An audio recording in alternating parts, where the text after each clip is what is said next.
former president has arrived in Milwaukee ahead of the Republican National Convention. It comes as we're learning more about the shooter and the other people who were shot at Saturday's rally in Pennsylvania.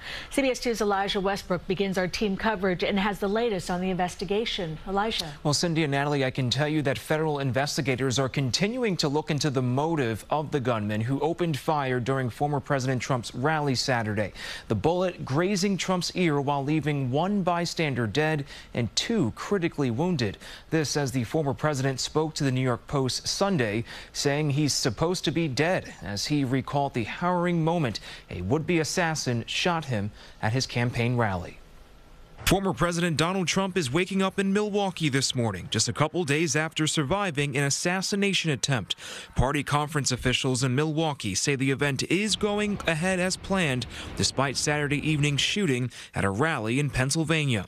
The former president posted on social media Sunday, saying he initially considered delaying his trip, but said, quote, "Just decided that I cannot allow a shooter or potential assassin to force change to scheduling or anything else." Here's video of him arriving Sunday evening.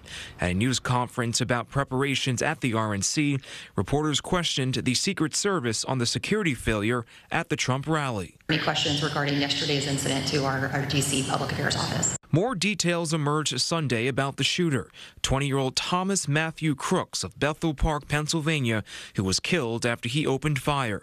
Bomb-making material was found at his home and car. The FBI is investigating whether Crooks was a politically motivated homegrown domestic violent extremist. CBS News has learned the shooter was more than 400 feet from the former president. Video obtained by TMZ shows the 20-year-old on his stomach, a semi-automatic rifle in his hand pointed straight at the stage. Witnesses say they saw him before shots were fired. What did you say to law enforcement? There's a guy on the roof, there's a gun. We just kept running and the cops just kept circling the building. This morning, Crook's cell phone is at the FBI headquarters in Quantico, Virginia. FBI analysts working to gain access to it. Sources tell CBS News Crook's family is cooperating. For now, there's no indication of a mental health issue, and it's believed he acted alone. Crooks graduated high school in 2022. He worked at a local nursing home, and recently he earned an associate's degree in engineering and science. He was quiet, but he was nice to me whenever I talked to him in class. He was a good student. My history teacher loved him. Like, you could look at him and you would be like, something's a little off. That's how I could describe it. We're also learning new details this morning about the men who were shot at Saturday's rally, including one former firefighter who was killed, Pennsylvania retired Chief Corey Comparatori. He was a man that was full of love. There's too much hate going on right now.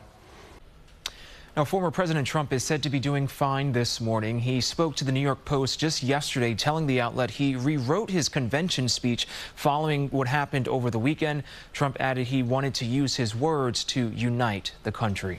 Cindy, Natalie. All right, Elijah, thank you. And we have more detail now on the timeline of Saturday's shooting. Donald Trump took the stage in Pennsylvania at 6:03 p.m. As he spoke, the gunman took aim from around 410 feet away. The first gunshots were heard at 6:11 p.m. This photo captures the moment a bullet flew by Trump's head. Within seconds, Secret Service agents surrounded him. The former president was then rushed into a waiting SUV 2 minutes after the shots were fired. President Biden addressed the nation in his speech. He called on Americans to set aside their differences and stand together. Here in America, everyone must be treated with dignity and respect, and hate must have no safe harbor. Here in America, we need to get out of our silos, where we only listen to those with whom we agree, where misinformation is rampant.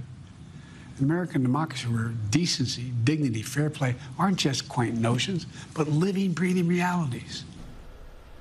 The Biden campaign has hit pause on all election-related advertising as the president looks to strike a unifying tone.